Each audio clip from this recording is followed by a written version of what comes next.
All right.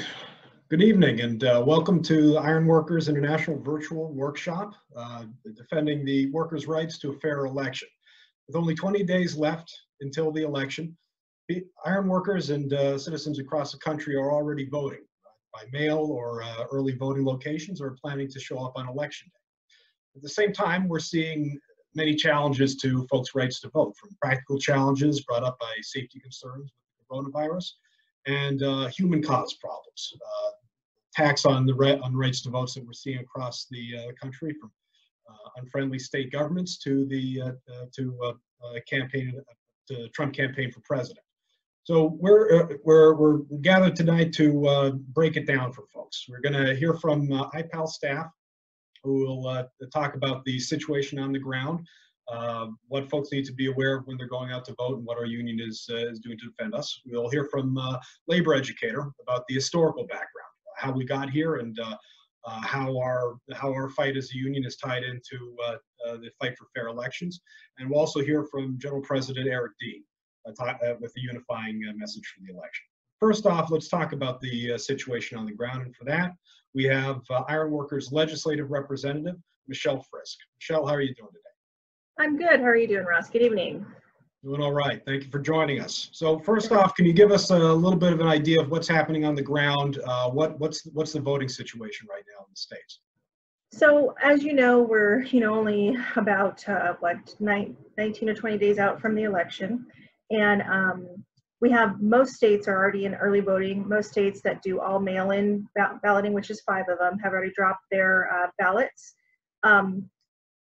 Anyone who's been tuned into the news has probably seen there are extremely long lines in the states with early voting.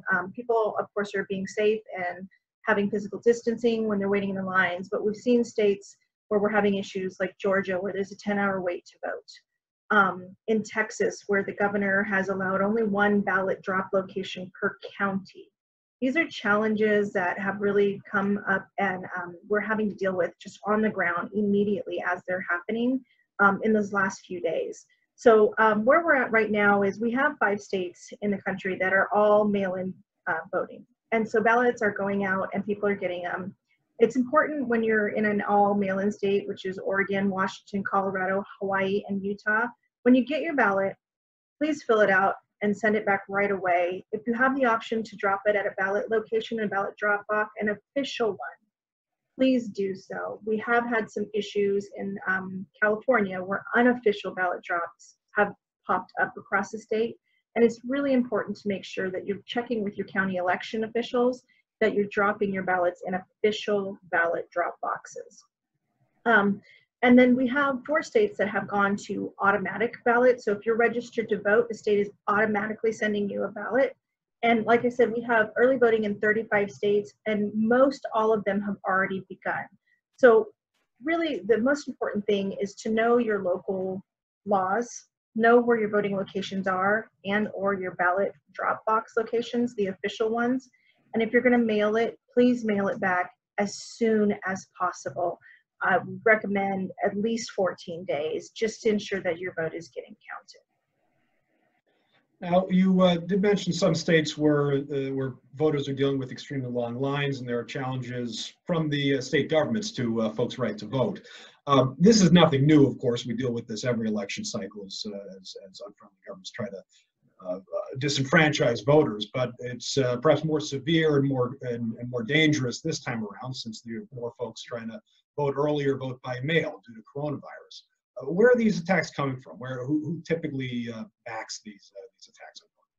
In all honesty, it's the Trump administration. The administration is actually actively suing several states. Pennsylvania, Montana are included on them. So it's a gamut of what we're running into. We also have some private parties that we're seeing that are actually backed by these third-party conservative groups, where we're seeing challenges to how county and state officials can run their elections, and we still have cases pending in court right now. So that creates a lot of confusion for people. The other thing that is happening is with most people vote in person. And so those that are receiving their first ballot in the mail, there is some confusion about, do you mail it? Do you have to have postage? Do you bring it back to a box? And that varies county to county, state by state. And there is a lot of misinformation on social media right now. And it's really important, again, to look at your official county elector or auditor's office to see what the actual rules are in the state. But yes, you're correct. We are seeing active attacks on voting by this administration right now, today. And what kind of resources the iron workers and labor movement in general have to help union members who are going out to vote this year? That's correct. So we have a number of volunteers, and if you'd like to volunteer with us, we'd be very happy to have you volunteer, and we'll talk about that later. That also help with getting ballots to you, getting ballots in correctly. And then we have resources with our other labor brothers and sisters that will help track down your ballot, get it to you, get it in, and make sure that you're able to exercise your right to vote. So those are things, if you're having any trouble at all, please feel free to reach out to any one of us here at the IPAL department, to your state federation, the AFL-CIO, and we will make sure that you are being able to exercise your right to vote. Okay, well, thank you very much, Michelle. Thank you. All right, we'll turn next for a little bit of historical perspective, talking about, again, how did we get to this point? And for that, we'll bring on noted labor educator and lifelong union activist, Mark McDermott. This presentation is going to be an interactive one, so participants are able to in the Q&A tab down at the bottom of the screen, type in questions, which I'll go ahead and give to Mark throughout the presentation. So please go ahead and make your voice heard. In addition, look out for polls that'll pop up throughout the program, where you can give Mark a little bit of feedback about your impressions from the presentation. But for this, let's hand over to it. Mark, how are you doing today? I'm doing great, and it's an honor to be here, and I want to thank President Dean and the International for the opportunity to speak today. Let me go ahead and pull up my PowerPoint, and we'll get started.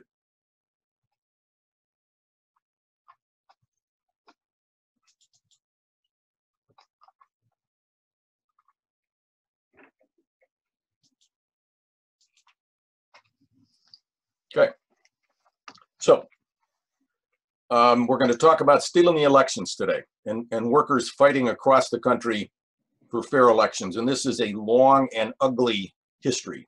And I want to bring a personal perspective to this, because I've been a political activist for 50 years, working for organized labor and for workers and for voting rights. And this is, I think, probably the ugliest year in the 50 years that I've been involved in the fights for fair elections and the fight to strengthen our democracy. Pardon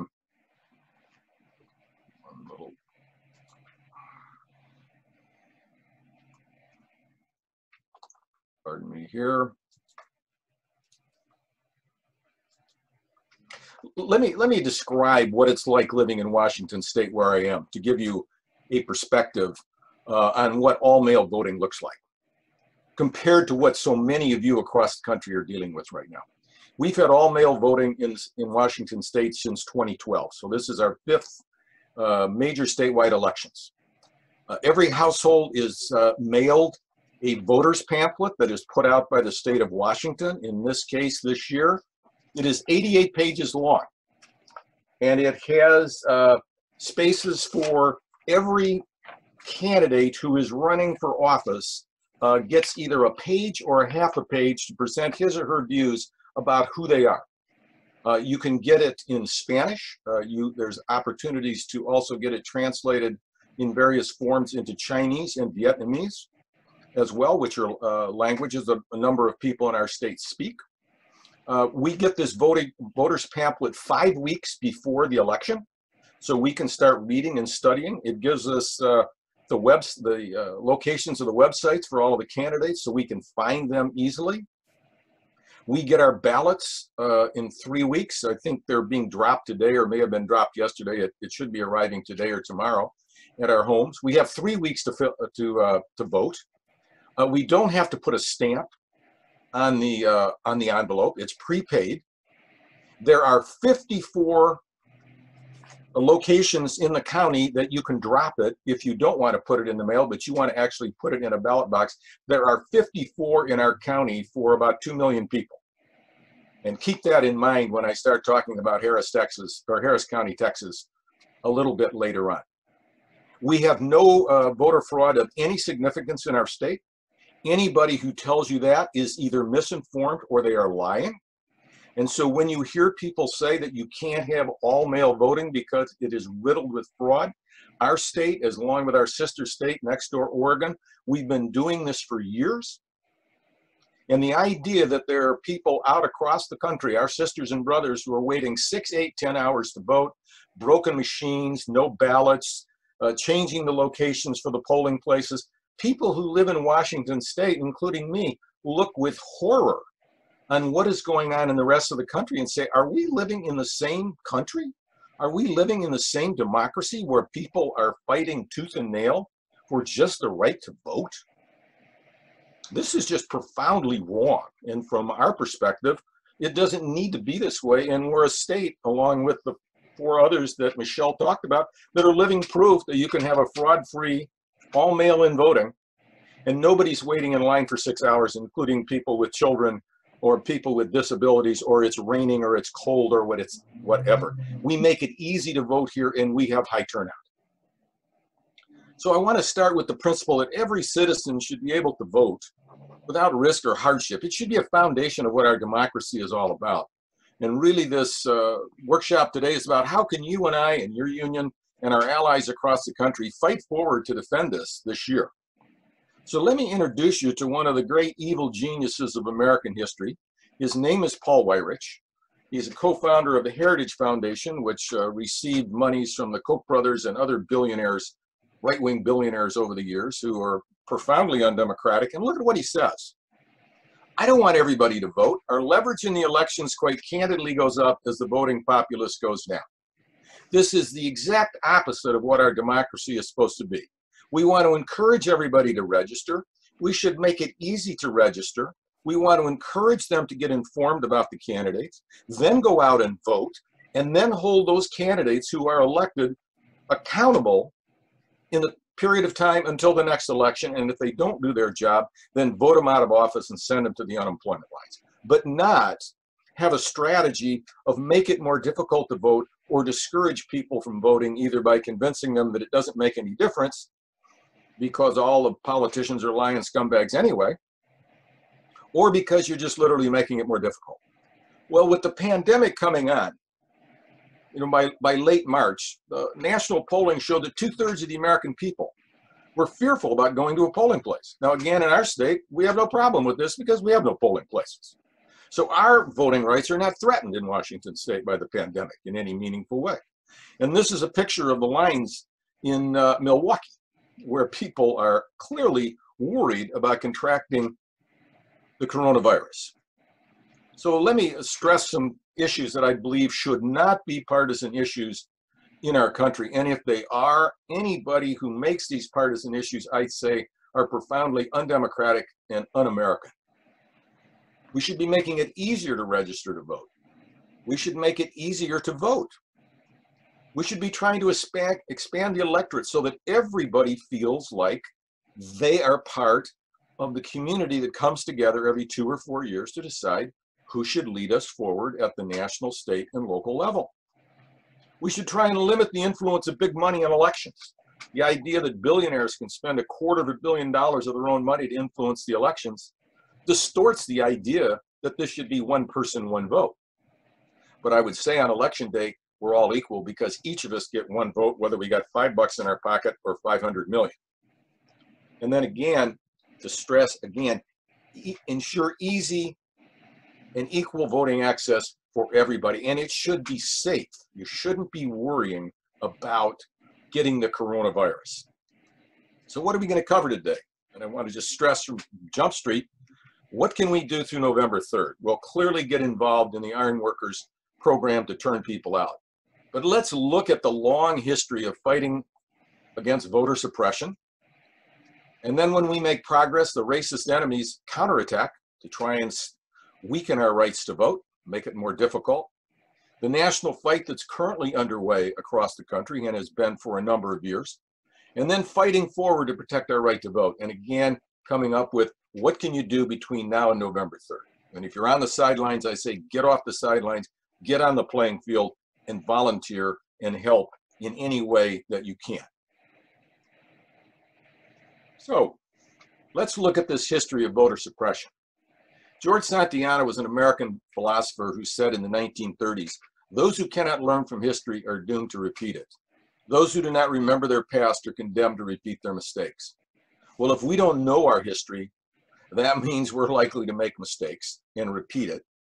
And if we have an incorrect or a false understanding of our history, we are also likely to make many of the mistakes that have been made before. So this isn't just an interesting history lesson, but hopefully this is a guide to, oh my gosh, we should not let this happen again. So let's get in a time machine and go back to the 1870s and 1880s. There's growing black-white unity that's being built in all of the southern states. Despite the intense racism in the aftermath of the Civil War, black folk and white folk are coming together and saying, we need to improve things for us as working people and poor people. So what do? They raise taxes, mainly on the wealthy, to improve education.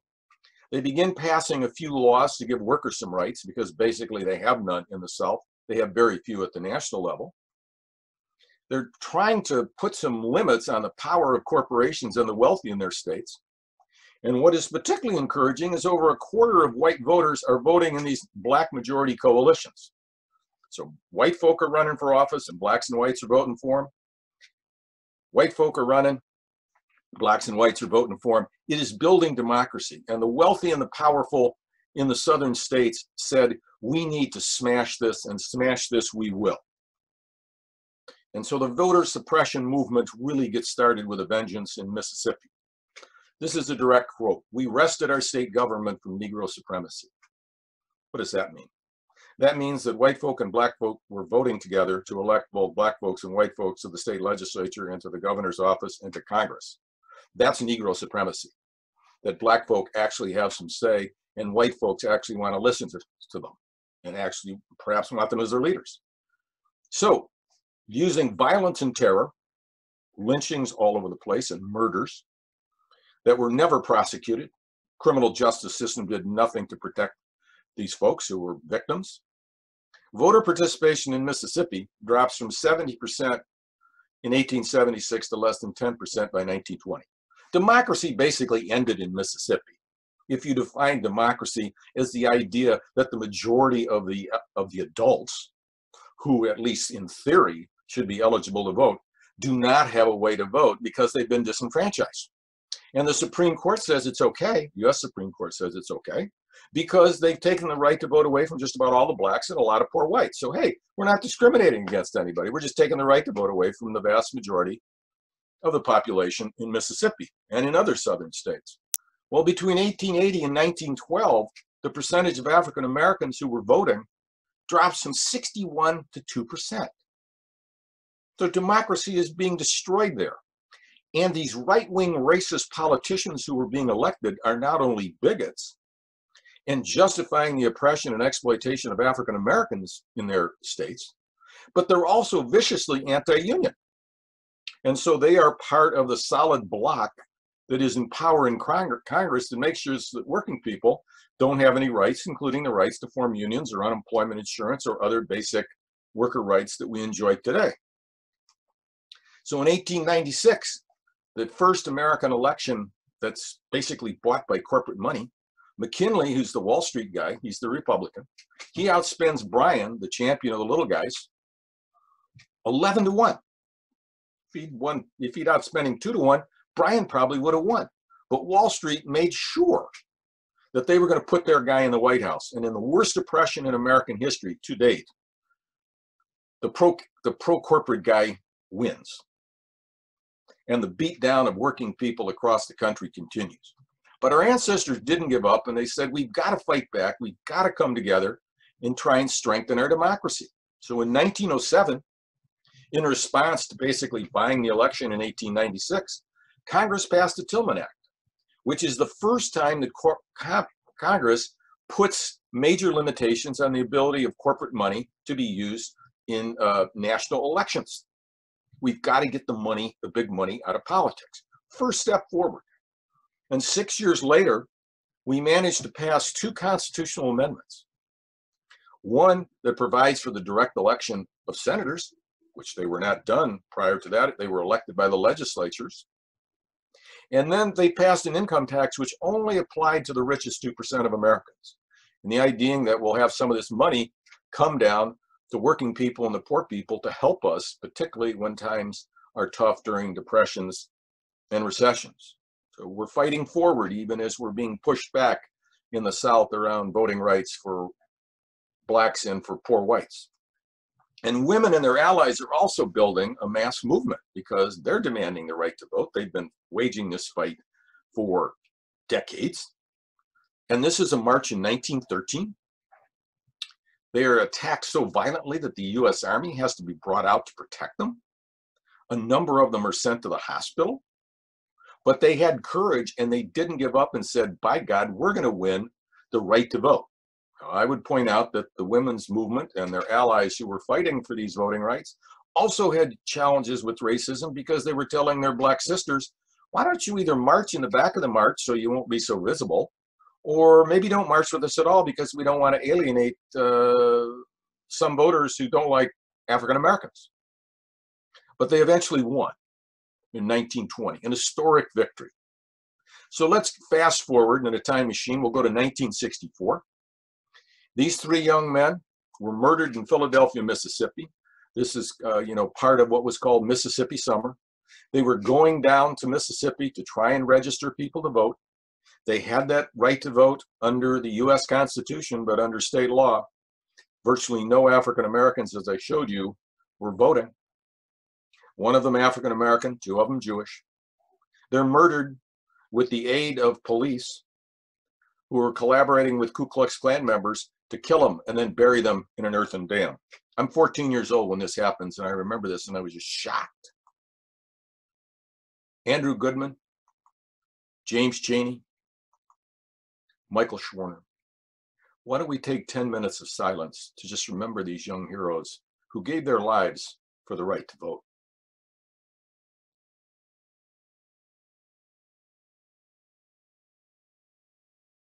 We are standing on the shoulders of their work and the work of so many who came before to win this right to vote, and we can't let it be taken away today. Well, the same year we won big when we passed a constitutional amendment to the US Constitution where we killed the poll tax. Well, what was the poll tax? It was a tax you had to pay in order to vote in many of these southern states. And it was cumulative. If you hadn't paid the tax in the last 5 years, when you show up to vote, they say, well, pay your last 6 years of the poll tax. In some states, the taxes were so big, it was like a quarter of your weekly wages. And so it was a way to keep people from voting just by, well, you have to vote. You have to pay in order to vote. We killed that with this constitutional amendment. The next year, the mass movement that was built in part in response to the murders of these three young heroes, we passed the Voting Rights Act. A huge victory to try and redeem the right to vote for African Americans in the South. And one of the critical parts of this act was a section that said any state that has a long history of racial discrimination in voting and voting rights, because you have this long documented history, we're going to put you on what would be effectively permanent probation. So anytime you want to change your voting laws at either the state or the local level, you have to go to the US Department of Justice and get pre-approval before you can put it in place. And if they say, no, you're going into the discrimination mode again, you can't make the changes. And if you don't like that, then you can go to federal court. But the default was you got to prove that you're not discriminating because you got such a long history. It's like you got a rap sheet that's 2 pages long. And in 1965, when the act passed, 7% of African Americans were voting in Mississippi. In 2 years, it leaps to 60%. They've been wanting to vote for decades. There's no doubt about that. And by 2012, 90% of African Americans in Mississippi are voting. So democracy begins to be restored. But then what about the counterattacks to undercut this right to vote? And we're going to get to that in the next section. And then in 1971, we win big again when 18-year-olds are given the right to vote by a U.S. constitutional amendment. And the idea being, with the Vietnam War on, if you're old enough to be sent to fight and perhaps die in the jungles of Vietnam, you should be old enough to be able to vote on the people who are deciding to send you there to fight. And so we won another major victory. So what I'm showing here, in the 1960s, we win a series of huge victories that expand voting rights and also put very significant legal protections in place to make it difficult for the enemies of voting rights to undercut them easily. So we're sort of not only expanding democracy, strengthening our right to vote, but it's going to be harder to roll back these gains as long as the courts will rigorously enforce both these constitutional amendments and federal law. And so in 2006, we have another historic moment. The Voting Rights Act needs to be renewed every so many years, and it's done again in 2006. This is under President Bush. This is done under a Republican Congress, and I want to stress it was a Republican Congress that was in control. And they voted overwhelmingly, and in fact in the US Senate, basically unanimously, to continue to extend the voting rights and extend that provision that required the pre-approval, because there was documented evidence that there was renewed and continued efforts to undercut voting rights, particularly for African Americans and people of color. We'll get to that a little bit later. And the Judiciary Chair, who was a Republican in the US House, said, "This was one of the most extensive considerations of any piece of legislation in the 27 years that I've been in the House of Representatives." So it wasn't like they just did a quick look over. They went and dug in and did a tremendous amount of analysis and determined that it is critical for the strength of our democracy and for voting rights in America that we continue this law, and particularly to continue this pre-approval requirement. So here we are at our first discussion. If you could boot up the first poll, and let's just get a sense of what people are thinking about the presentation so far. And the question is, how do you feel? You can respond to more than one answer, multiple choice. So, you know, please participate in the poll. We want to get a feel for what you're thinking and what you're feeling to this point in time, as a way to have some interaction and feedback from you.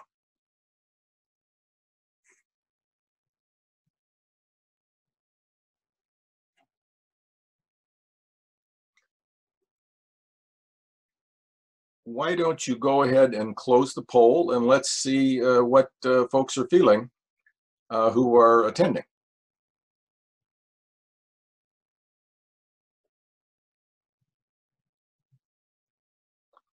So virtually no one is angry. Wow, I'm surprised. Very few people are shocked. Half of you are inspired, and a solid majority of you are motivated to take action. And that's, again, the purpose of this training, is to encourage you to take action and get involved in the union's efforts to protect voting rights and maximize turnout of union members and your allies across the country. So Scott, do we have questions that have come in through the Q&A function, and that we can talk about and get more insight and get more depth in this conversation? Absolutely, Mark. So, I mean, you saw from the polls that we got people inspired and they're motivated, and they're also curious, and they're also thinking about it. So, first question we got off the top is, people are kind of asking, you can lead a horse to water, but can you make him drink? Somebody wants to know that even in a state like Washington, where you have the 100% mail ballots, they mail a ballot out to everybody, you don't need a stamp to send it back. How does that actually translate, though, to higher voter turnout at the end of the day? How do you actually make people motivated to exercise their right to vote?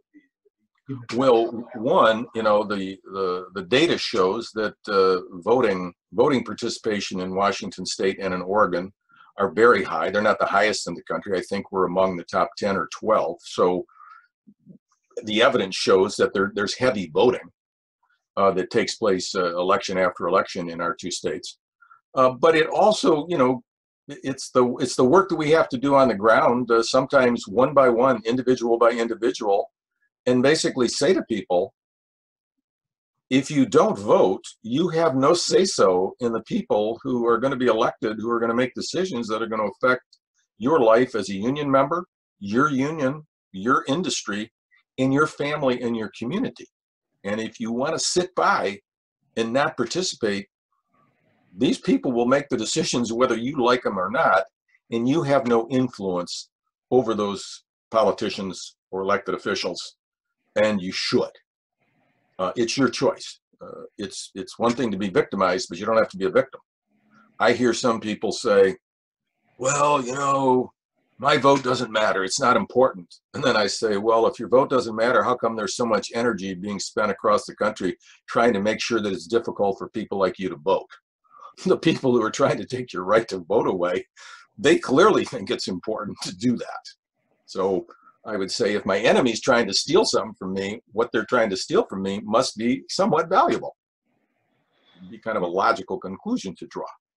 That's a good perspective. Now, the next question: people are seem to have some broad things on their mind.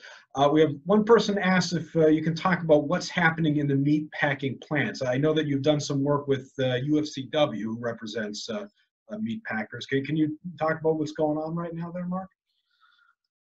It is a horror story of epic proportions. I'm going to get to this a little bit later in the presentation, but I'll just make the general point that the Occupational Safety and Health Administration, which is controlled by President Trump and his Secretary of Labor, have refused to mandate that the social distancing rules and the personal protective equipment and other safety precautions regarding safety from the coronavirus, they have refused to make those mandatory in the meatpacking industry, and in fact, in any industry in the United States. And as a result, there are literally tens of thousands of meatpackers who have gotten sick. In one case alone, I think it was in South Dakota, in 2 weeks, they went from 20 cases to over 600. And many of them died. I'm working with United Food and Commercial Workers Local 2 out of Wichita, Kansas. They've had 12 members die. And in a workshop that I did with them, the president of the union read off the roll call of the dead. And if you want to have your heart stop for a minute, listen to someone saying, here is Del Toro, here is Rangel, the names of the workers who have died. And OSHA refused to act. I call it state-sanctioned killings. And they're also, I think in Greeley, Colorado, OSHA fined JBS USA $15,000 for 6 deaths. I'm laughing. That's $2,500 a death. Is that what life is worth in America? In any workplace. So we are not being protected at all by the Trump administration and OSHA in particular.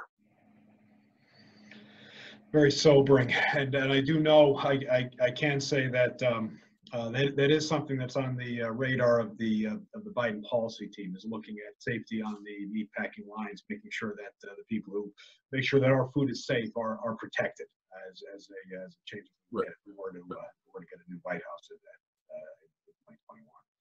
2021. I do want to also, Mark, you had an early slide there. You brought up the founder of the Heritage Foundation, and it's worth noting that Heritage Foundation was the think tank that the IRAP plan that we've been fighting against for the past year came out of.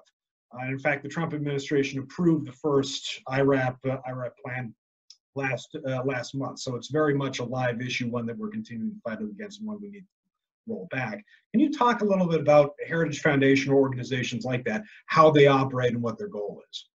Well, the Heritage Foundation and many other organizations like it, the Cato Institute, the Manhattan Institute,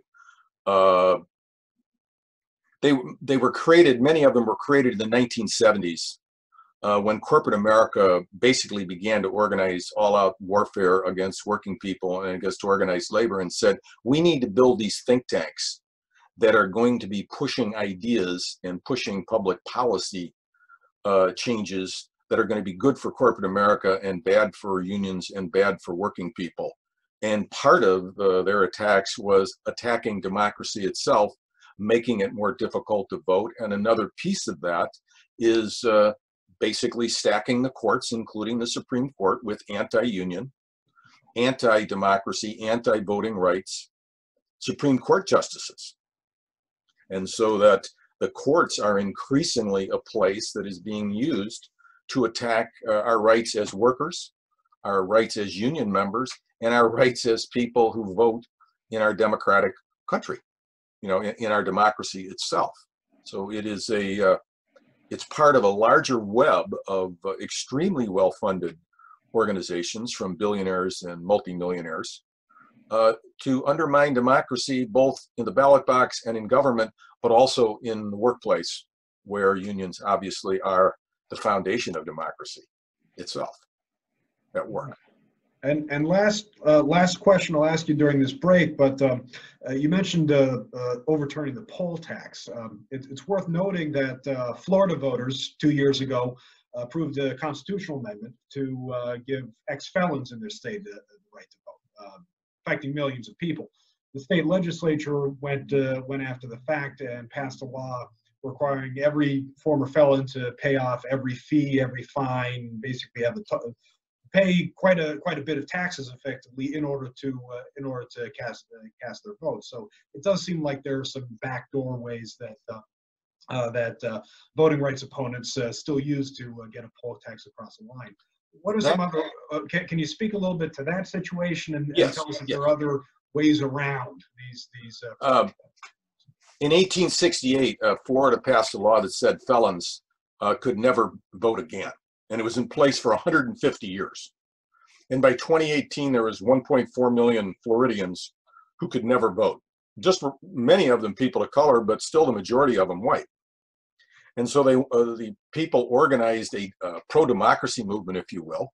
It passed and was a state constitutional amendment. It passed 65-35. It passed 2-1. So it even had significant support from Republicans and independents. It wasn't just a quote-unquote Democratic Party issue. And as you said, as soon as it passes, the legislature comes back in and says, well, you got to pay all your fines and fees. Well, that all of a sudden took 1 million people back off of, wait a minute, you can't vote until you pay. Well, one of the big problems is it was difficult to even figure out, well, how much do I owe? Like I may owe a little bit over here in this county and a little bit over in this county and a little bit over in this county. There was no statewide database that said, hey, Rosh, you owe $1,142.07. That's your nick, if you will. Okay, then you've got to come up with it with the money, which I don't think was right to begin with. But you couldn't even find out how much money you owed. And they took it to the U.S. Supreme Court, and the Supreme Court said it was okay. And so there's all these different tools, and we're going to talk about some of them later on, of what are all the ways that you can legally suppress the vote and get these, you know, anti-democracy, anti-union judges to support and say, well, yeah, that's constitutional. There's a group in Florida called the Florida Rights Restoration Coalition. I gave $1,000 from one of my speaking fees to that organization, and that money was going and being given to some of these ex-felons who'd made mistakes and wanted to get right but didn't have the money, and help them pay their fees so that they could get their voting rights. But literally hundreds of thousands of people in Florida right now are being denied the right to vote because of this new method that they've come up with, which I call a poll tax by another name.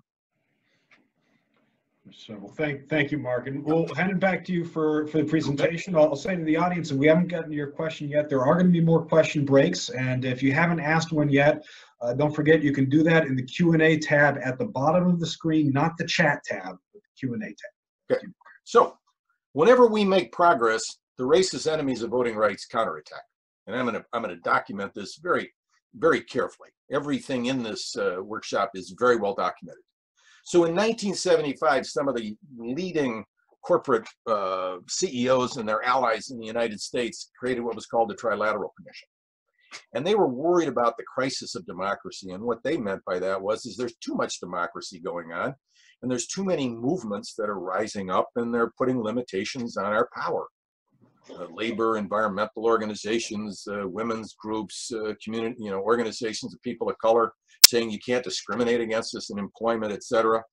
And one of the quotes in their final report was, the effective operation of a democratic political system usually requires some measure of apathy and non-involvement on the part of some individuals and groups. What? In order for the democracy to work well, you got to have some people who aren't participating and don't care? Really? This is profoundly undemocratic. Now, who are they talking about? I don't think they're talking about themselves and their political allies. They're talking about working people and poor people and people of color and lesbians and gays and whomever who might not want to go along with their corporate dominated agenda. Okay?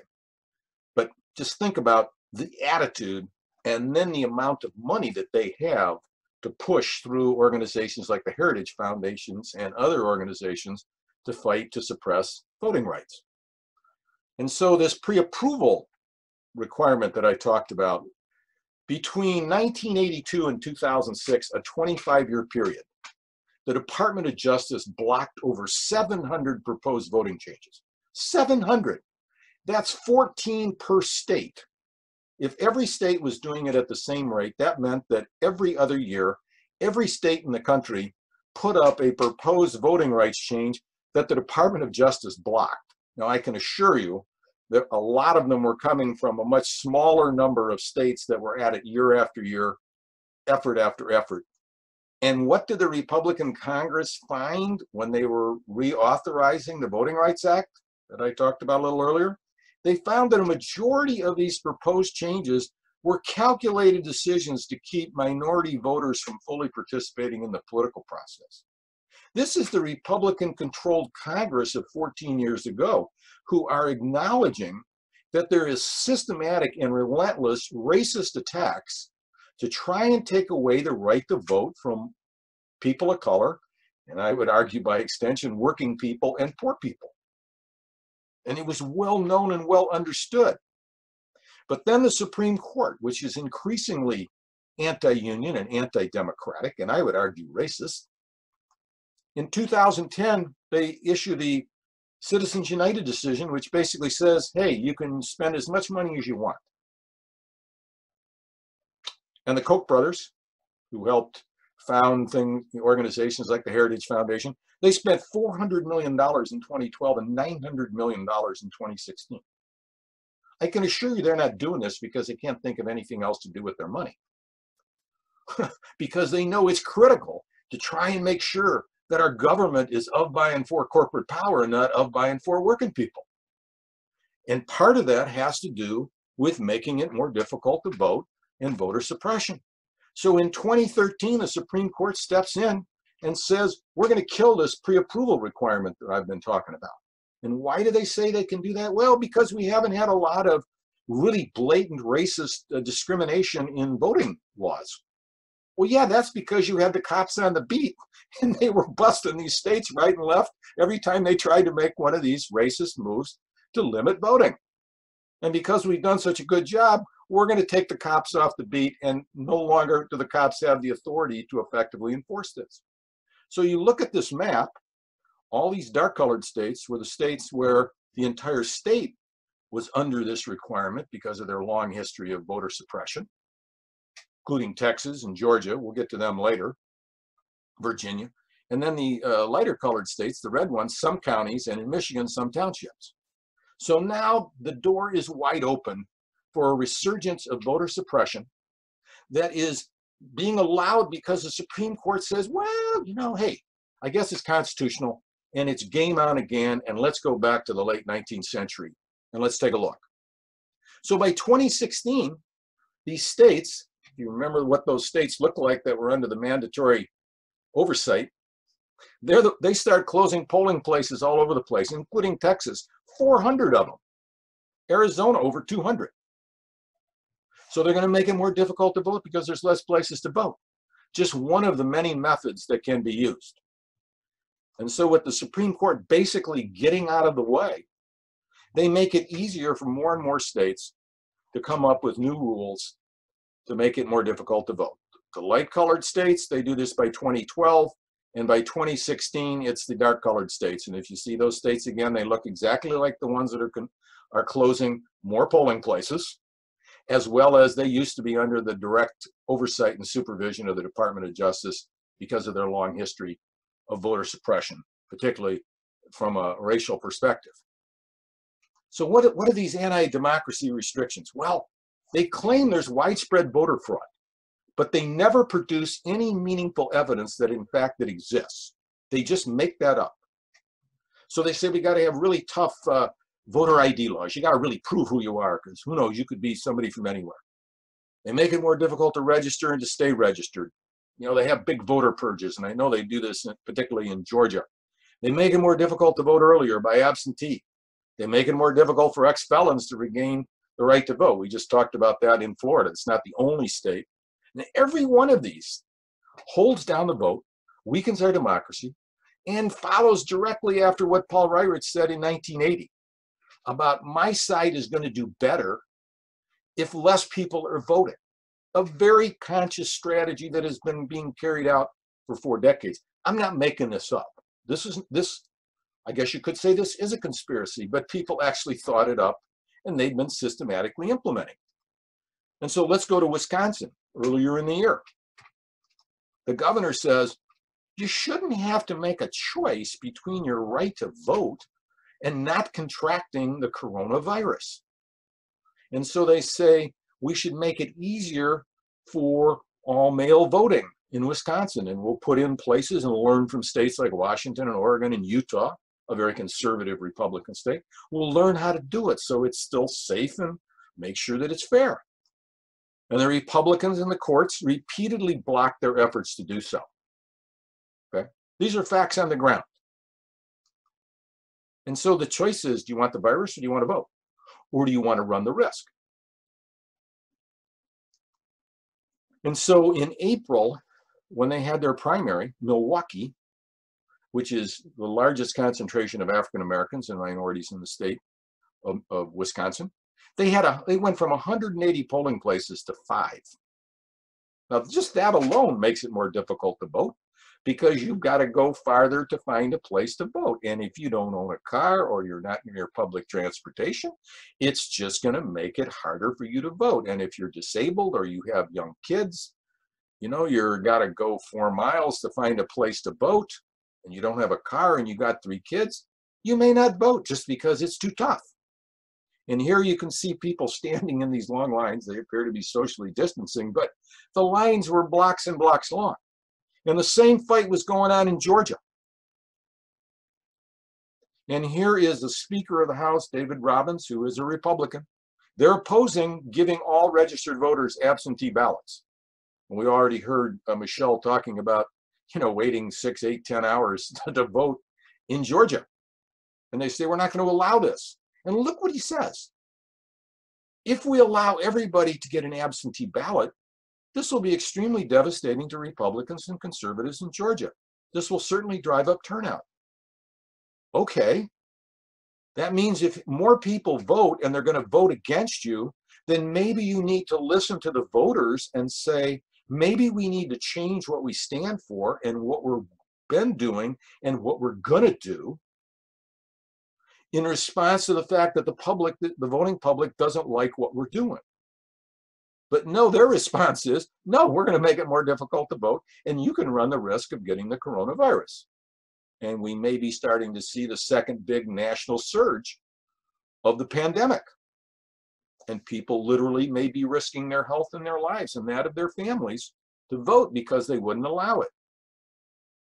And so how our national and state responses can make this more difficult, or we can make it easier. And again, makes it more difficult to register new voters, to organize at the grassroots. It's harder to obviously knock on doors. People are concerned. It's hard to campaign face to face. In fact, I would be in Arizona today campaigning for the last 3 weeks, like my wife and I have done every 4 years, going to a battleground state. And it's harder to go to polling places and feel like it's going to be easy and safe. Every one of these makes it more difficult to vote and can adversely affect turnout, and in fact may determine who wins the presidential election and which party controls Congress. So why don't we go to our second poll, and let's just take the temperature of what people are thinking and feeling, and then have a discussion, and then we'll move on to section 3. Does this story of voter suppression and stealing our right to vote motivate you to volunteer with the union's election efforts? Simple question. I hope your answer is yes.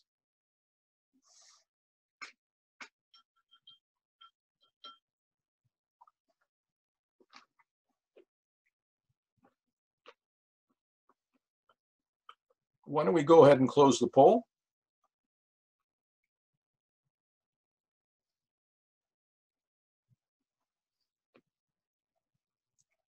We've got 100%. If you're not already signed up with the union to volunteer, I would ask you to go to the chat box. A link is going to be put in there, and it's an easy way for you to sign up for the International Union's election efforts. Easy way to sign up. Please do so. You can close the poll if you would. So, Ross, what sort of questions? What questions have come up through the Q&A, plus what questions or comments or thoughts do you have? Yeah, we got more questions and energy from the group. So first off, you a lot of the historical background you gave on voter suppression was based out of the Jim Crow South. You gave some contemporary examples from the North of polling locations being shut down in Wisconsin, for example. Is historically voter suppression in the United States more unique to the South, or do we have a history of it all over the country? I think that it has been most acute in the South and the Southwest, but it has not been limited to just that region of the country.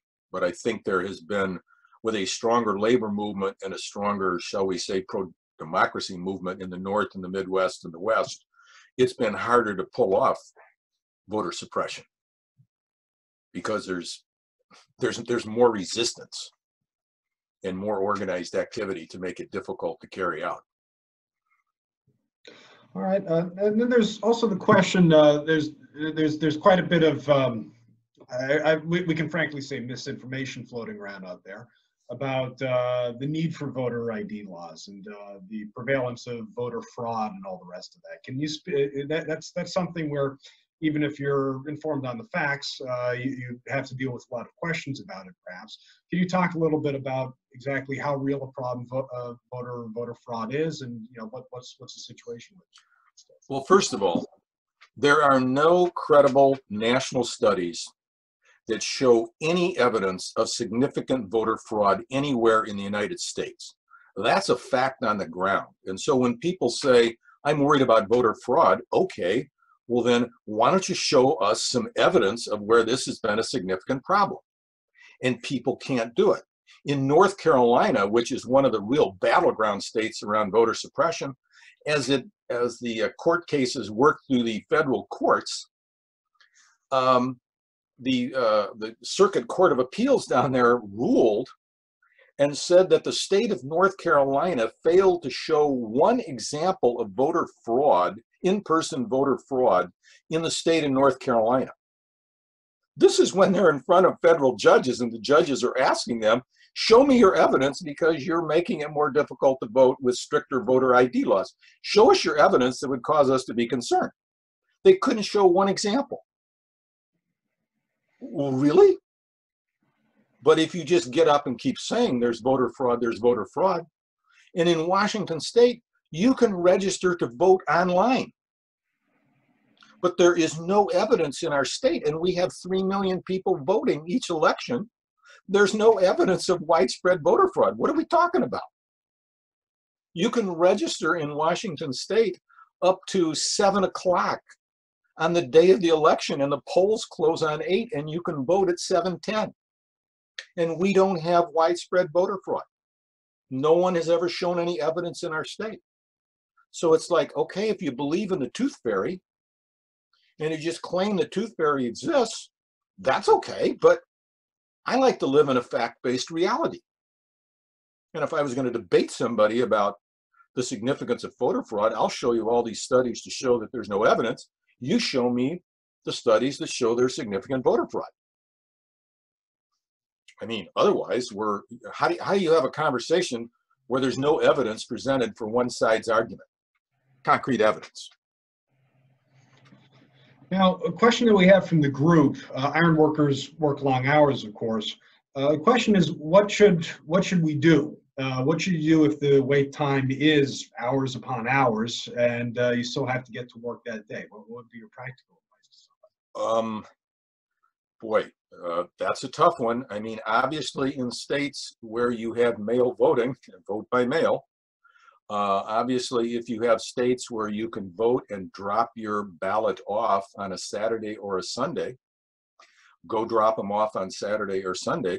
Our drop-off boxes are open 24 hours a day, 7 days a week, from now all the way till 8 o'clock on election day. And then I guess I would say, you know, I believe that voting is the most important thing you do any year.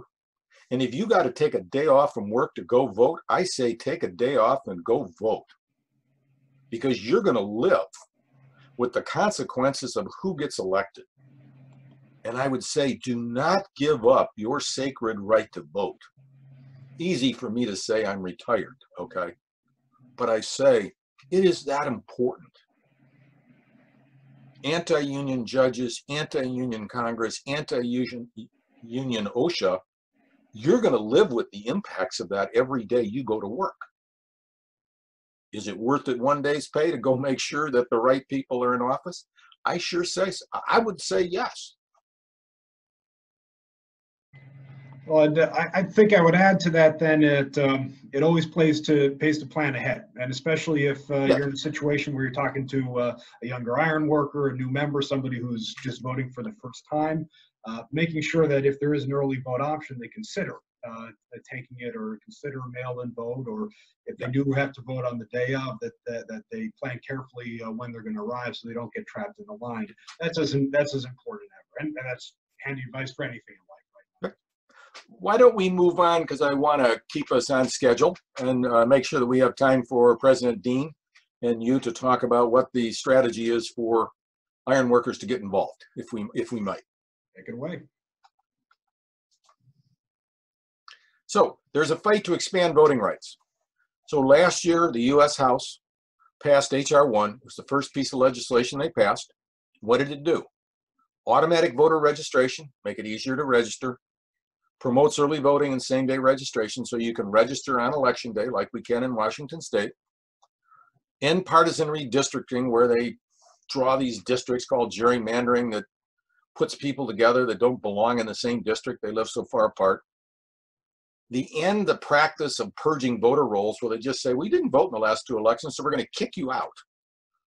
And you're no longer registered. And then when you want to vote, you go, wait a minute, I'm not registered. Oop, the deadline's gone by. Sorry, you lost your right to vote. Force the disclosure of where all this big money is coming. And last but not least, support a constitutional amendment to overturn Citizens United, that decision that the Supreme Court made that allows unlimited money. This passes, and this is the strategy to say, this is a way to strengthen our democracy and strengthen our voting rights. And what did the U.S. Senate do? They kill it. And look at the quote from Mitch McConnell from Kentucky. A naked attempt to change the rules of the American politics to benefit one party. It should be called the Democrat Politician Protection Act. So, Mitch, if we increase the ability of people to vote, that's going to be bad for your party. Is that what you're saying here? Well, don't you think that if more people wanted to vote and they didn't like what you were doing, that you might reconsider what you've been doing, rather than continuing to make it difficult to vote? There's a pattern here. There's a theme here. People don't like what we're doing. Make it harder for the people who don't like what we're doing to vote. It's very naked, very blatant. 100 years ago, they used violence and terror. Now they use the courts and use these other slicker mechanisms that are not so obvious and naked. So again, when the pandemic starts raging and we need to, get money out to people to help them deal with their bills and stay afloat, House Democrats push again. They call for 15 days of early voting, no excuse absentee vote by mail, which is what we have in Washington State and have had for years, along with Oregon and, as Michelle said, 3 other states. Mailing a ballot to all registered voters in an emergency. Okay, well, I think the pandemic probably qualifies as an emergency. And then make sure that there's enough money for the states to be able to adequately implement this. Okay, sensible. It's what we do in Washington State already and in other states. We're not having a constitutional or democratic crisis in our states. And so what does President Trump say? They had levels of voting that if you ever agreed to it, you'd never have a Republican elected in this country again. Okay, that's the same thing basically that Mitch McConnell said. And that's basically what the Republican Speaker of the House in Georgia said. So if we make it easier for people to vote, none of us are going to get elected. Okay, there's 2 choices here. You can keep making it difficult to vote, which makes it less and less democratic, or you can change what you're doing because you recognize that people don't like what you're doing. That's what democracy is supposed to be about, is people have a chance to say, I don't like what you're doing, change what you're doing, or I'm going to fire you. The solution should not be, I'm going to make sure you don't get a chance to vote and fire me. That's what is being done. And of course, then Trump has repeatedly claimed that in 2016, he won the Electoral College in a landslide, and then he won the popular vote if you deduct the millions of people who voted illegally. He never produced any evidence of this, okay? And if you want to scour the records, you won't find any evidence of this. And then he says 3 to 5 million unauthorized immigrants voted for Mrs. Clinton. No evidence whatsoever. But this is also racist because who are we really talking about? We're really talking about brown-skinned immigrants, okay? That's what he's talking about. He's talking in code here. This is called dog whistle politics. Don't be racist up front, but get us good white folk like me. Supposed to be fearful of, people who don't look like me who are stealing the elections. That's what he's doing. No evidence. You keep telling the lie. And then look what he says later. You know what's important? Millions of people agree with me when I say that. He didn't say, I have incontrovertible evidence that backs up my claim, and millions of people have taken a look at the evidence that I've showed them, and they agree with me. So if you just make it up, and you keep saying it, and this, by the way, is a voting line in 2016, and people from Washington State look at this and go, what country is this in? Well, what are they doing this for? Why are they putting up with this? And I'm not making fun of anybody here. And then, of course, in March of 2020, people were waiting 6 hours to vote in Texas. And of course, this is at the start of the pandemic and nobody's got a mask on. Oh my word, help us. Okay, help us. And then let's go forward to Harris County, which is Houston, Texas. Okay. Houston, Harris County has 2.4 million registered voters. There's over 4 million voters 4 million people living in Harris County. Okay, it's bigger than the entire state of Rhode Island. On September 30th, they had 12 places you could drop your ballots. And then on October 1st, the governor said you can only have one, and every county in the state can only have one. So Harris County with 4 million people gets one, and some county out in West Texas with 10,000 people is allowed to have one. Okay? This is stealing an election by voter suppression, and the courts ruled it was legal. Okay, so think about this for a minute. If they got 20 days to vote, and you got 2.4 million voters, and they all decided they wanted to drop their ballot off, that would be 120,000 people a day. Just think about that for a minute. How are 120,000 people going to get to one place? What does that traffic jam look like? It is beyond preposterous. And I want to show you, this is part of the voter guides that we get in Washington State. This is from King County, which is the county that I live in. We have 2 million people, okay? And they have 2 pages of places where you can drop off your ballot. We have 54 places to drop off our ballots in King County. 54 for 2 million people. They have one for 4 million. Now, which county do you think it's probably going to be easier to drop your ballot off? If they make it more difficult for 20,000 people in Harris County, Texas, to not vote, that might decide the election in Texas and might decide who is president of the United States. And when they do it in Dallas and Fort Worth and El Paso and San Antonio and Austin, you can change the American presidential election by this act alone. They're playing for keeps. And if we don't understand what they're up to and understand that this isn't just an election for president and Congress, but for our very democracy, we got to understand more deeply why you got to get involved between now and election day and beyond. I hope I'm making sense to you folks out there, because this is game on. This is about the future for myself and my family and my kids and grandkids and yours too. And here we are in Georgia. This is the first day. I think Michelle said people were waiting up to 10 hours. If you're disabled, how do you do that? How do you do that? And we're a modern industrial society, and we're waiting 10 hours? This sounds like some kind of a dictatorship somewhere. This is just flat out wrong. And it's absolutely against what our democracy should look like. And so we need to fight forward. So I talked about earlier, to show an example of elections really matter.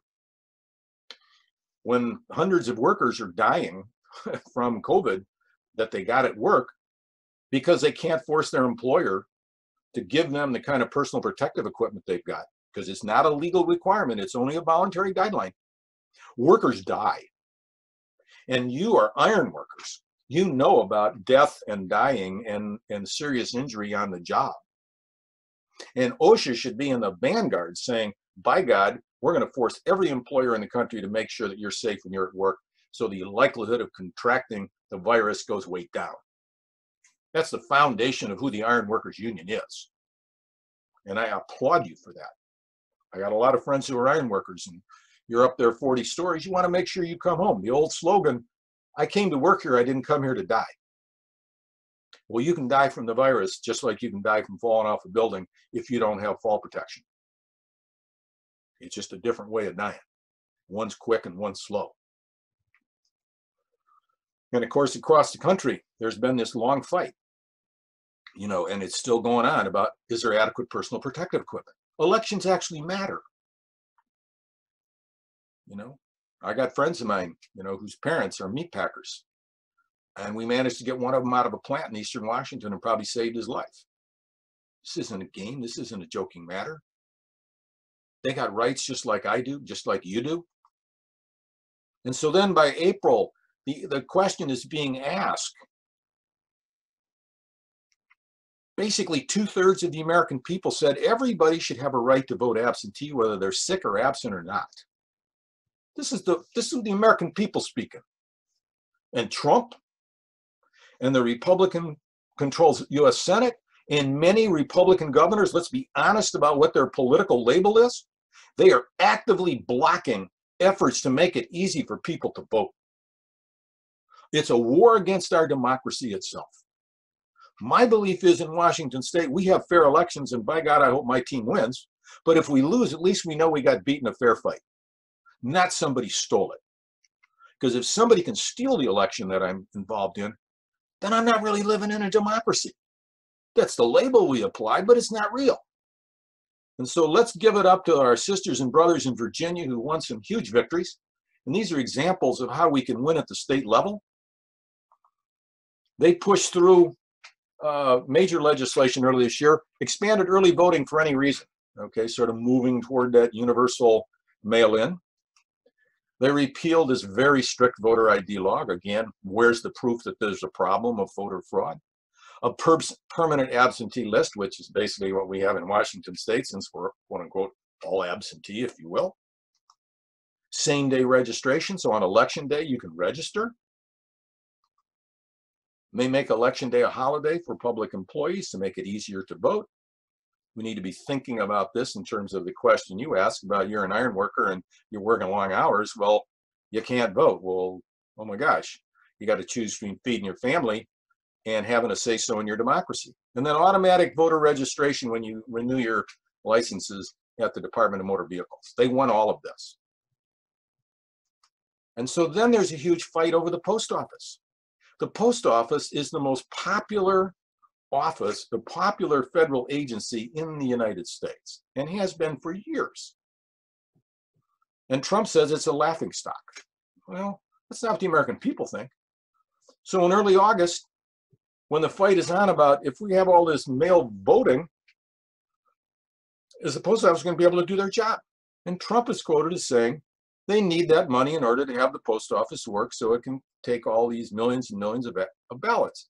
If they don't get these two items, the money, that means you can't have universal mail-in voting because they're not equipped to handle it. Hello? What are you telling me? We're gonna block the funding, which they've done, which is going to make it more difficult to get your ballot in. Now in Washington State, if my ballot is postmarked on election day, even if they get it a week later, they still legally have to count it. In other states, if it's not in the election office by election day, it doesn't count. So depending on how screwed up the post office might be, if you mail it 6 days ahead of time and it's just across town, it should get there. But what if it doesn't? You lost your right to vote. So the idea of having a plan and voting early is hugely important if you have the opportunity to do so. So let's look at Arizona, because Arizona is another example of where labor and our community allies are building long-term power and beating the voter suppressors. They're registering, they're organizing, they're educating, they're mobilizing, they're thinking long-term. We got a long-term fight here. Well, in 2010, they passed the most abusive anti-immigrant state law in the country, and the Latino community and their allies were outraged at this. And they started building a popular movement to say, enough of this mistreatment and abuse. And we're all in this together, whether we're, native born or foreign born. We need more justice in Arizona. And so what did they start doing? They started building coalitions and organizations that were defending immigrants and people of color. They were actively supporting unions. Unions were involved. They're fighting for the minimum wage and paid sick leave and voter registration, voter education, voter turnout. So it's a pro-democracy movement, both at work through unions, if you will, one side of the coin, and then democracy out in the community, the ballot box and in government. And Latino turnout surges from 32 to 49% in 4 years. It's historic. It's a stunning and explosive growth of both Latino power, but also working class power, because they're overwhelmingly working class. And what did they do in 2016? They pushed through a $12 an hour minimum wage and got paid sick leave for over 1 million people. And that was directly attributable to this huge surge in voter registration and voter turnout. We can make a difference. And so I say to all our brothers and sisters in these states where the war is on to take away our voting rights, look at states like Arizona and Virginia and take hope and learn from them and go, how did they do it? What can we learn from them? What can we learn from you? Because we need to learn from each other across the country. And this, Arizona is our second home, and my wife and I have been down there. We were going to be campaigning down there, but the virus is such that we're staying home. So we're making phone calls and writing letters. And then in 2018, these are the young people that are part of a group called Lucha, which is an organization that I asked the union to donate my earlier speaking fee to, because they're helping to build this permanent pro-union, pro-worker power in Arizona. And they took down Martha McSally, who is very right-wing and anti-union, in the election in 2018, and they're beating her again. And we're going to get a pro-worker and pro-union U.S. senator in Arizona. It can be done if we build this power long-term. It's not easy. It's not quick. Well, we just keep coming. And we say, our right to vote and our democracy is too precious to let us be stolen. So what can we do across the country? Clearly making it easier to register and vote. These are sort of broader issues. Obviously, at this point, it's turnout. You know, we need to fund the post office. We got to get big money out of elections and government itself. We need to make sure that people of color and working people, the poor and the elderly, everybody's got equal access to voting. These are foundational principles, and they're going to be fought out in the next 20 days. And any place that you can find it through your union to help build and win this fight, we need to do. And I love this quote from Dr. King. The arc of the moral universe is long and it bends toward justice. Okay? Profoundly true.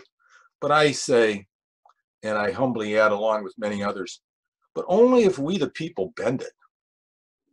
It doesn't automatically happen. It's because people like us stand up and say, we've had enough of this.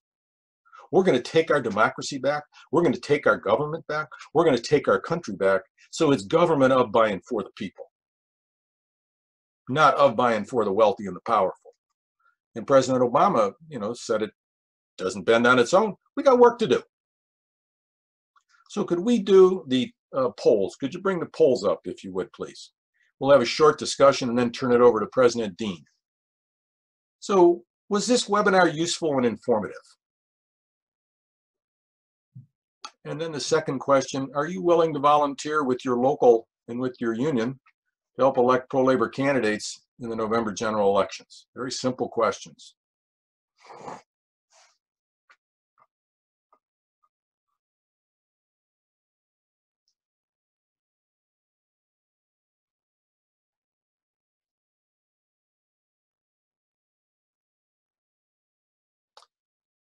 Why don't we go ahead and pull up the results, if you would?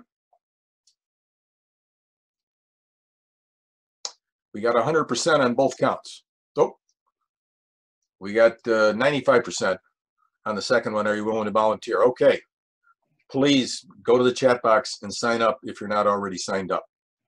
Why don't you close the poll and just pop up the third one. We'll do this quickly, and then have a short discussion and turn it over to President Dean and Ross. Would you like more webinars like this in the future at some point? Obviously, after the elections. All right. Well, Mark, I think the real elephant in the room here, and you talked a little bit about how anti-democratic forces have been packing the courts, but right now the Senate is meeting to confirm Amy Coney Barrett to replace Ruth Bader Ginsburg on the Supreme Court. Justice Ginsburg was always a very pro-democracy vote on the Supreme Court. From everything we've seen from Barrett's record, she's probably not going to be the same thing. So if we don't get a union-friendly, a worker-friendly White House and Senate in order to stop the swing of the courts against us, what do you see the future being for voting rights and civil rights in this country? Well, I hate to be blunt, but grim and dim. But we also can win fights at the state level. We can win fights like we're won in Florida, where they won an historic victory down there, and then the legislature counterattacked. Okay, in 2022, that governor and that legislature is going to be running for office again. Run them out of office and elect a pro-democracy governor and state legislature. And so it's a fight state by state. It's also, it would be certainly better to have a pro-democracy Supreme Court and president and Congress, but we take the fight any place where we think we have an opportunity to move forward and educate people. None of this came easy. African Americans were denied their right to vote in the South for 7 decades with violence and terror and legal means. They didn't quit. Then why should we quit? I mean, I'm not saying we're going to have to wait that long, but, I'm fighting for my kids and my grandkids. I'm trying to hand them a better world. I don't ever want to look them in the eye and they say, Grandpa, what did you do when things got bad? Well, I was really too busy. I just wanted to watch TV. I'm going to look them in the eye and say, boy, I did everything I could because I loved you and I cared about you. And I say to everybody listening, look inside of your heart. Who do you love and who do you care about? And then ask yourself the question, are you willing to keep pushing no matter who wins in the elections here in 2020? Obviously better to win big and have it go our way. But if it doesn't, we still get up the next morning and go, what do we do now?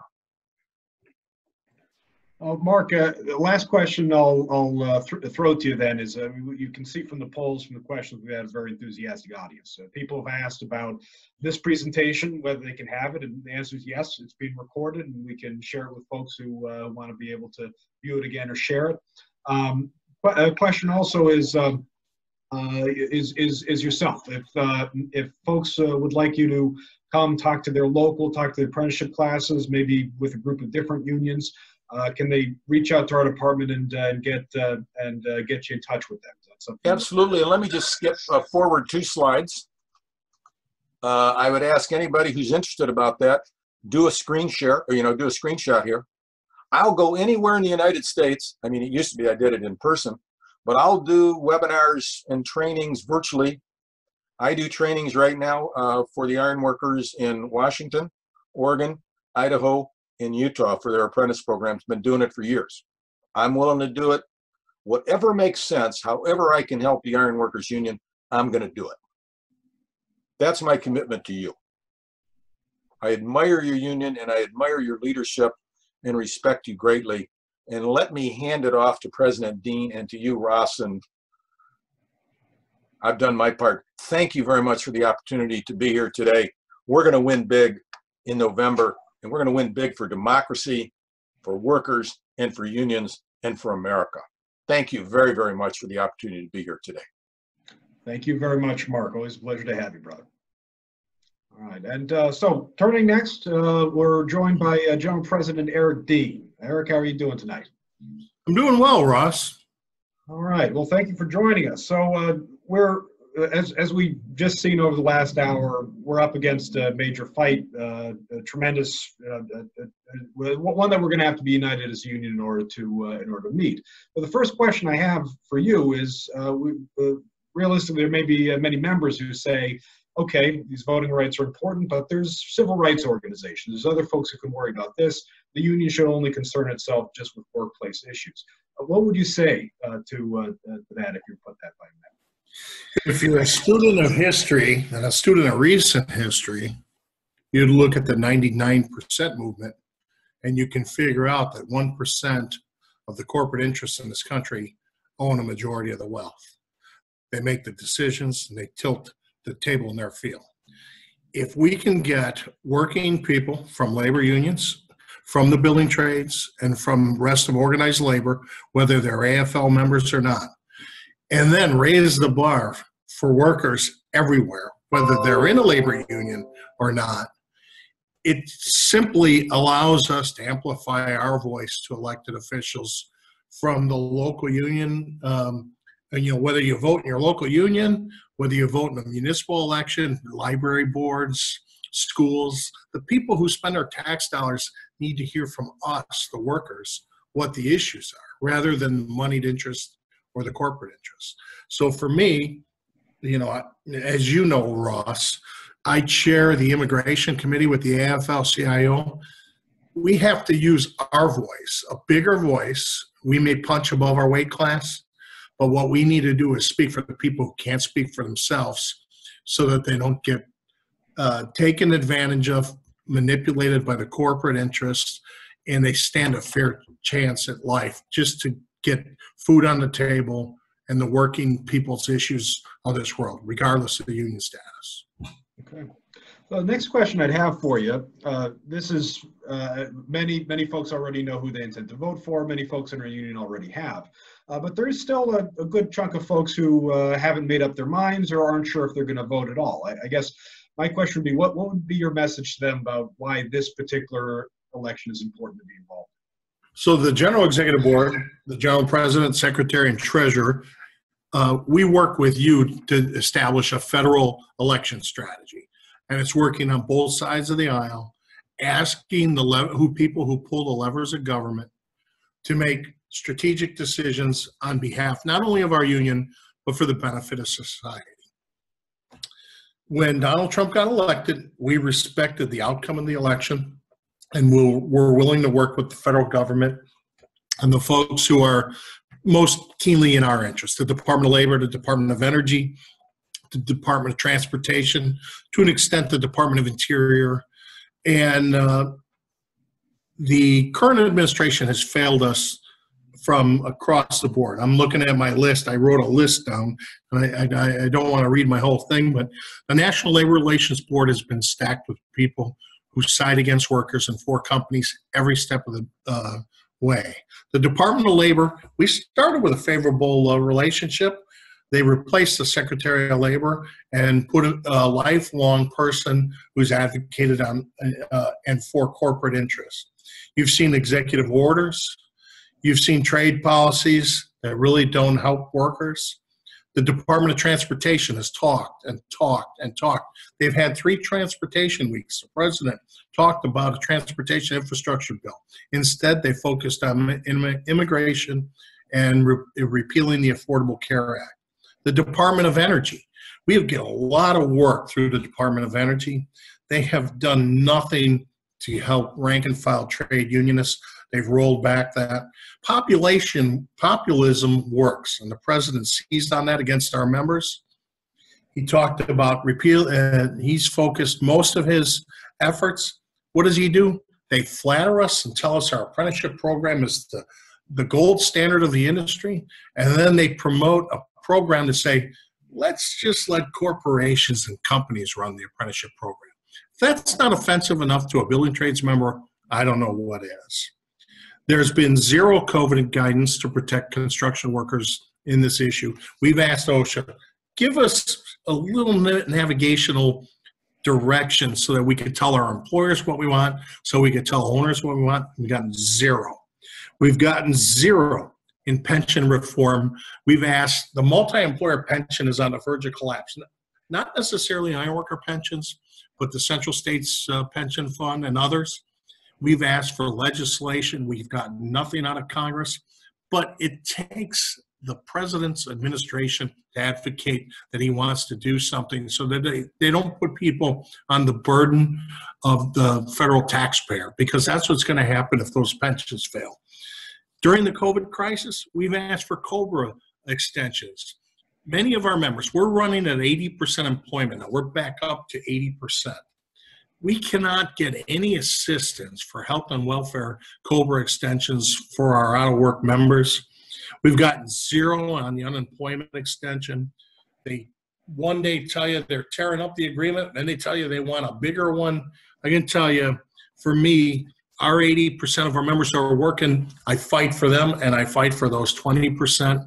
And we can judge this administration based on their deeds. They have not been in the interest of workers and working families in our union. So the record of this administration is overwhelmingly negative as far as we're concerned as iron workers. So many members of our union still intend to vote for Trump, which of course is the right. That's their prerogative. And one thing I think we've all been hearing is a lot of concern that politics is dividing our union. So I'd like to ask you, what's the most important message for us to carry forward and keep in mind collectively as a union as we go into a very divisive election? Like any family, like brothers and sisters, we fight. And we fight amongst ourselves. But I know one thing is a core principle of ironworkers and the Ironworkers Union. From the time I've been in, I'm a 4th generation ironworker. Ironworkers stick together. So we'll vote and we'll have our say. And when we're done, regardless of who wins, what we'll do is we'll hold the elected officials accountable for the actions that affect directly our union, our members, our kids, our families in the communities, our brothers and sisters, and we're going to fight. And we're going to fight not only for our members, we're going to fight for people who can't fight for themselves. All right. Well, thank you very much, President Dean. If you'd stay on, we're also joined by a political representative for the International, Gina Maglianico. Gina, how are you doing this evening? Great. How are you, Ross? Doing all right, doing all right. Now, at the top of the program, Michelle had mentioned that we would speak more about resources to help iron workers and union members voting. Could you get into a little more detail for us on that? Absolutely. There is a great tool that is currently posted online. It's a website called www.ironworkersvote.org. I will go ahead and share that in the chat for folks. But this tool has a variety of resources ranging anywhere. If your state is still accepting voter registrations, folks can check their registration status, register, and then go on to learn more about early and absentee voting in their state. If your state allows it, you can even link right there and request an absentee ballot. Otherwise, there are certainly materials available to local unions, a wide array of materials that are coming out from local unions across the country right now. So if you haven't seen any, please stay tuned. I'm sure there's something coming to you soon. Right, and on top of that, our unions working with the building trades and AFL-CIO on a program to help the security of elections in recruiting poll workers. Can you talk a little bit about that program? Absolutely. We've partnered on a program called Power the Polls. And this is a program designed to recruit union members, folks who tend to be a little bit younger, maybe a little bit less at risk of a population during a global pandemic. Some strong, healthy folks who are able to get out there and adopt a polling location, be able to staff up a polling location, get trained, and be the folks who are there working, ensuring that in-person voting is safe and secure and well-staffed on election day. If folks are interested, go ahead and flag it on the volunteer link in the chat. We'll definitely be sure to get you hooked up to the right folks in your state for that training as well. Okay, and now we have folks on this call who are from California, Alabama, states that probably aren't playing a big role in the presidential election. Now, I'd say no matter where you live, it's important to be involved, and your state and local city council races, what have you, make quite a bit of difference. But for everyone across the country, if they want to be involved with the presidential election, you said, go through the link, sign up. What kind of remote activities can people do in order to help the union effort with the national election this year? Yeah, absolutely. Certainly I think folks have seen, everyone has gotten a little bit creative this year in terms of what we're able to do, how we're able to connect with one another from a safe distance. So in some areas where it is feasible, there is some live lit dropping. Folks go out and don't necessarily knock on the door, but they leave some important literature for union voters there. Is happening on a very, very small scale right now in certain places.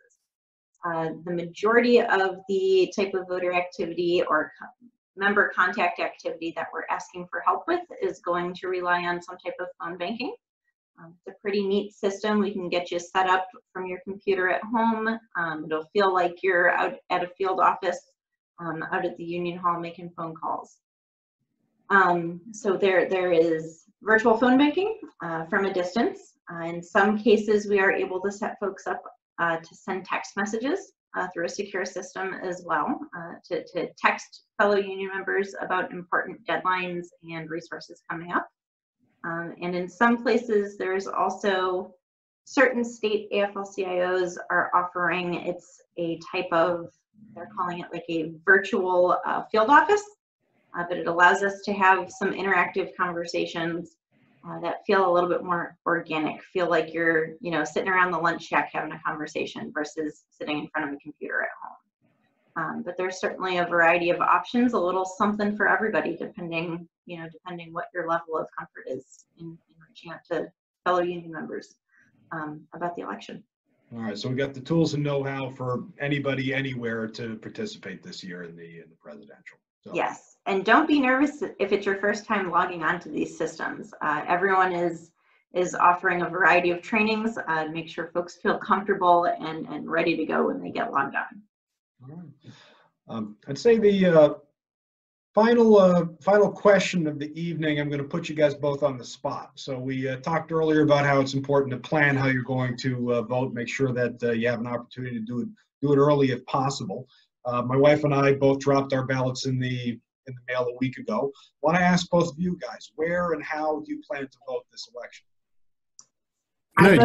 I voted last week as well. Dropped it off at the in-person ballot drop box at my county board of elections. I would like to first, before I answer that question, I feel like a presidential debate or vice presidential debate. Thank Mark for his comments. I think they were spot on. Every time I see Mark, he makes my blood boil. He inspires me to do more.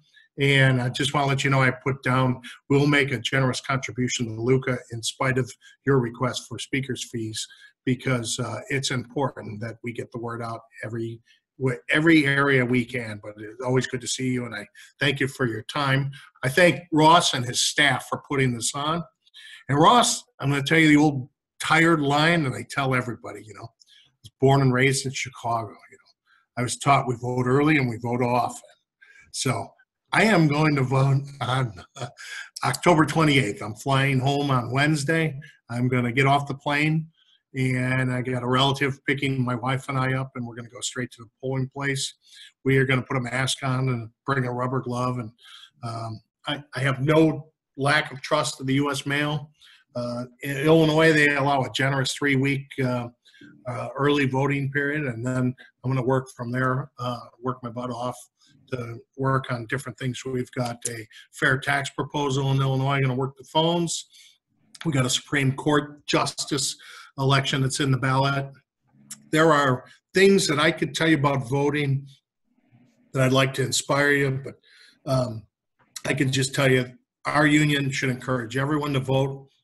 When we get working people's voices heard, we can exert greater influence at every level of government. Thank you, President Dean, for your kind words. Anything I can do to help you and your administration in the next 2 years, I'm there for you. Appreciate you. I'm up for re-election next year, Mark, so you got me for a year, and then we'll see what the members say after that.